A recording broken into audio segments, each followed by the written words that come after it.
Bien, buenas noches, queridos estudiantes. Bienvenidos a esta 10ª semana de Introducción a la Filosofía. Espero que hayan avanzado en su lectura de manera satisfactoria y que sus notas hayan sido concordantes con sus esfuerzos por aprobar esta materia.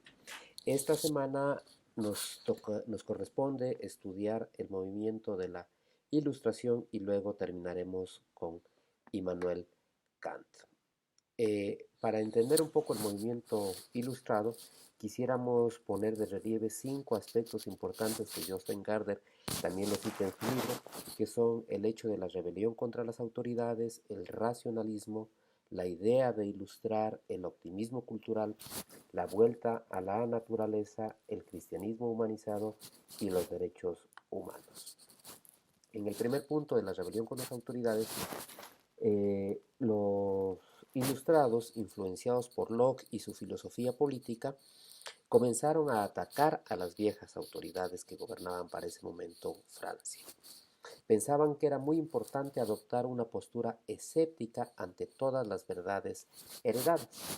Desde la visión cartesiana, creían que el propio individuo tenía que buscar las respuestas a las preguntas. La rebelión contra las autoridades se dirigía contra el poder de la iglesia, contra el poder del rey, contra la nobleza. La mayor parte de los filósofos de la Ilustración tenían una fe inquebrantable en la razón del hombre. Creían muchísimo en la razón humana. Por lo tanto, podemos considerarlos como racionalismo. De hecho, se dice que la época francesa de la Ilustración es simplemente la época del racionalismo. Los filósofos de la Ilustración consideraron su cometido construir una base también para la moral, la religión y la ética, de acuerdo con la razón inalterable de las personas. Se debía, por lo tanto, tratar de ilustrar a las personas y de allí sale esta idea de ilustrar al pueblo. Creían que la miseria y la opresión se debían a la ignorancia y a la superstición. Por eso se tomaban muy en serio el concepto de la educación para los niños. De hecho, allí nace la pedagogía como ciencia. Tal vez la obra más representativa de la Ilustración es la Enciclopedia, que fue un esfuerzo de una colección de 28 tomos que se escribieron entre 1751 y 1772, con aportes de muchísimos o de casi todos los filósofos ilustrados. Se decía que allí está todo, desde cómo se hace una aguja hasta cómo funciona un cañón. Esto los llevó al tema de tener un ambicioso optimismo cultural. Ellos creían que con la difusión de la razón y los conocimientos, la humanidad haría grandes progresos. La sinrazón y la ignorancia cederían ante una humanidad ilustrada, decían ellos. Pero también hubo críticas con respecto al propio concepto de civilización. Y allí nació algo que se conoció como la idea de la vuelta a la naturaleza. Algunos filósofos fueron defensores de un regreso a la naturaleza. La naturaleza humana significaba lo mismo que la razón porque la razón humana proviene de la naturaleza, al contrario de instituciones como la iglesia o la propia civilización. Sin embargo, también creían en un cristianismo humanizado. Ellos pensaban que se debería colocar a la religión en concordancia con la razón natural de los hombres. La mayoría de los filósofos de la Ilustración pensó que era irracional concebir un mundo sin Dios. Se consideraba razonable creer en la inmortalidad del alma. La cuestión de si el hombre tiene un alma inmortal se convirtió más en una cuestión de razón, es decir, en una cuestión filosófica, que en una cuestión de fe. Según los filósofos de la Ilustración, había que eliminar del cristianismo todos aquellos dogmas que ellos consideraban irracionales, que se habían añadido a la sencilla predicación de Jesús en el curso de la historia de la Iglesia. Algunos defendieron, por lo tanto, la idea de un deísmo, y un deísmo no es más que un concepto que reduce a Dios a un ser superior que solo se da a conocer ante los hombres mediante la naturaleza y sus leyes inquebrantables. Por lo tanto, no se revela de ninguna otra manera sobrenatural. Es un Dios lejano que creó el mundo, que estableció unas leyes de la naturaleza y que nunca más volvió a tener contacto con los hombres. Y algunos filósofos de la naturaleza creían en esto, a lo que se lo considera como deísmo. Otro factor muy importante de la Ilustración es el tema de los derechos humanos. Eh, no se contentaron con tener puntos de vista teóricos sobre el lugar del hombre en la sociedad. Al contrario, lucharon activamente a favor de lo que llamaron los derechos naturales de los ciudadanos. Por lo tanto, tuvieron una lucha frontal contra la censura y consecuentemente a favor de la libertad de imprenta. Se luchó contra la esclavitud y a favor de un trato mucho más humano a los delincuentes. Claro que también hay algunos hechos paradójicos, como por ejemplo la rebelión de Haití, que fue luego de la Revolución Francesa, y que en la cual los hombres haitianos proclamaron su libertad, comunicaron esto a París y en París les dijeron que los derechos del hombre y del ciudadano eran solamente para la gente de la metrópoli y no para las provincias. Y Haití luego de eso se volvió un verdadero caos, pero en general la idea fue de luchar contra la esclavitud y a favor de un trato más humano a todos los hombres del planeta. Ellos establecieron el principio de inviolabilidad del ser humano, que fue incorporado a la Declaración de los Derechos Humanos aprobada por la Asamblea Nacional Francesa en 1789. Abogaban, por lo tanto, por los derechos naturales, derechos que todos los seres humanos tenemos en virtud de haber nacido eso, precisamente de haber nacido seres humanos. También se preocuparon un poco por el tema de las mujeres, aunque esto a la larga no tuvo muchísimo éxito y la situación de la mujer tampoco cambió demasiado. Condorcet en 1787 publicó un escrito sobre los derechos de la mujer y en él proclamaba que las mujeres tenían los mismos derechos naturales que los hombres. Hubo también una activista muy importante que fue Olympe de Gouges, que es un seudónimo que utilizó la ciudadana francesa Marie Gousset, y ella en 1791 hizo pública una declaración sobre los derechos de la mujer, exigiendo para las mujeres los mismos derechos que regían para los hombres. Sin embargo, la opinión de ella no fue acogida y al contrario la ejecutaron en 1793 y en ese año también se prohibió toda clase de actividad política para las mujeres. Esta es alguna de las cosas curiosas de una revolución que pregonó siempre la libertad, la igualdad y la fraternidad, pero que finalmente no terminó dando o considerando de la misma manera a las mujeres, sin que por esto deje de ser menos válida en cuanto a sus postulados teóricos. Bien, vamos a dejar por allí el tema de la Ilustración y quisiera centrarme ahora un poquito en Kant. Immanuel Kant nació en 1724 en la ciudad de Königsberg, al este de Prusia. Esto es actualmente la ciudad de Kaliningrado y está bajo el régimen ruso. Kant murió cuando tenía 80 años de edad. Para él, como para Berkeley, era importante salvar la base de la fe cristiana. Kant fue lo que podríamos decir el primer profesor de filosofía en una universidad y por lo tanto tenía profundos conocimientos de la tradición filosófica anterior. Conocía a los racionalistas como Descartes y Spinoza, pero también a empiristas como Locke, Berkeley o Hume. Si ustedes recuerdan, los racionalistas pensaban que la base de todo conocimiento humano está en la conciencia del hombre. En cambio, para los empiristas, todo el conocimiento del mundo viene de las percepciones, aunque Hume ya había dicho que existen límites a las conclusiones que podemos sacar de nuestras percepciones. En ese marco y conociendo estos postulados teóricos, llega el pensamiento de Kant, quien opinaba que tanto la percepción como la razón juegan un importante papel en cuando tratamos de percibir el mundo. Es decir, para poder percibir el mundo de una manera correcta, Immanuel Kant consideraba que juegan un importante papel tanto la percepción como la razón. Kant considera que los conocimientos sobre el mundo provienen por lo tanto de nuestras percepciones, pero hay en nuestra razón condiciones de cómo captamos el mundo. Estas condiciones contribuyen a determinar nuestro concepto del propio mundo.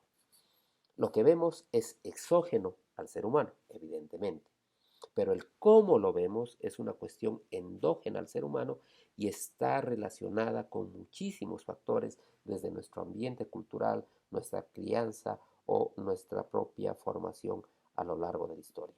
Y son estas dos condiciones, la percepción que tenemos del mundo y el cómo vemos el mundo, lo que finalmente nos hará formarnos una visión de este mundo.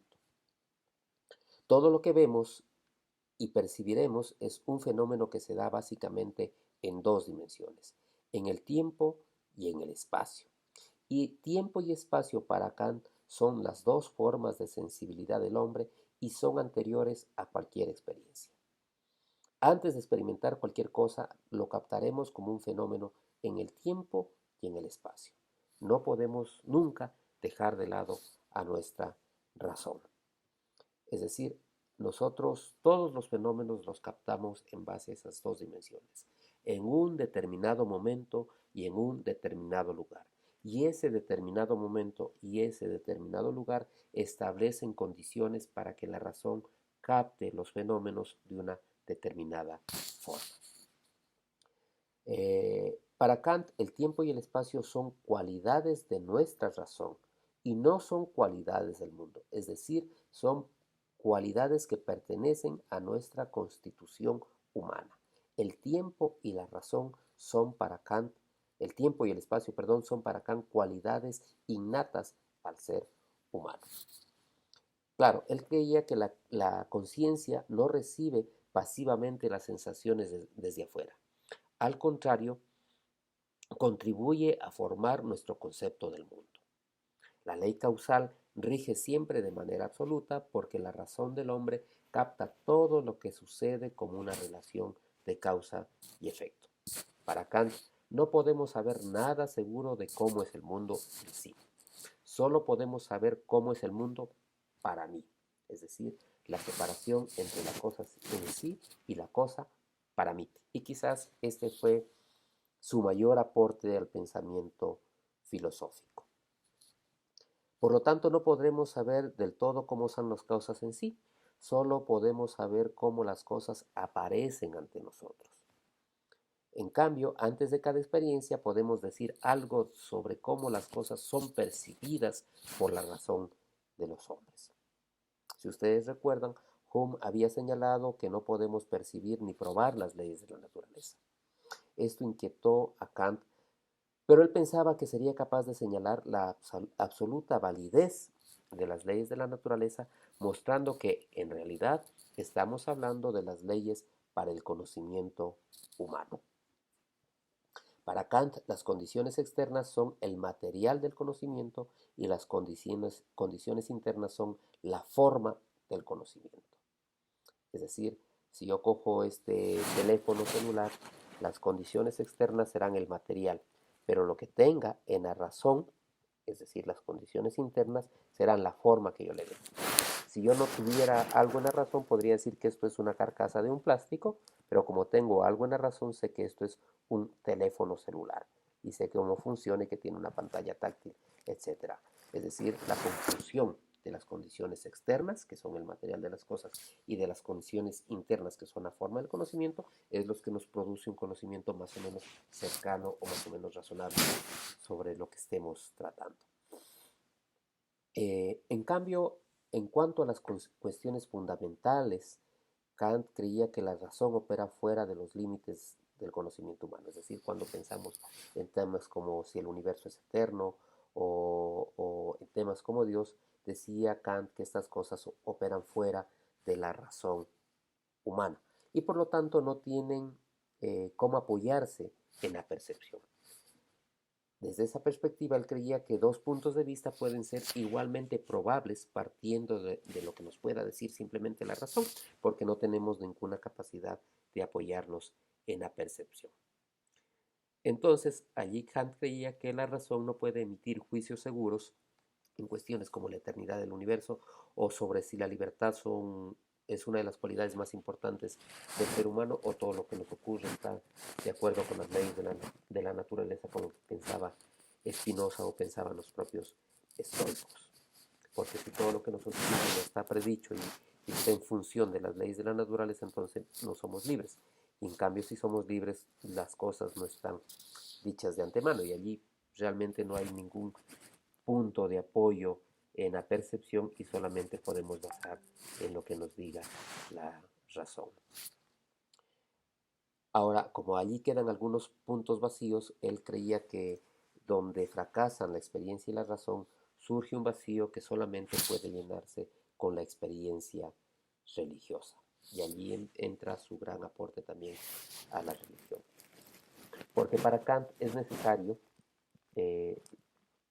la moral para nosotros. Kant postula que los seres humanos necesitamos un cierto grado moral.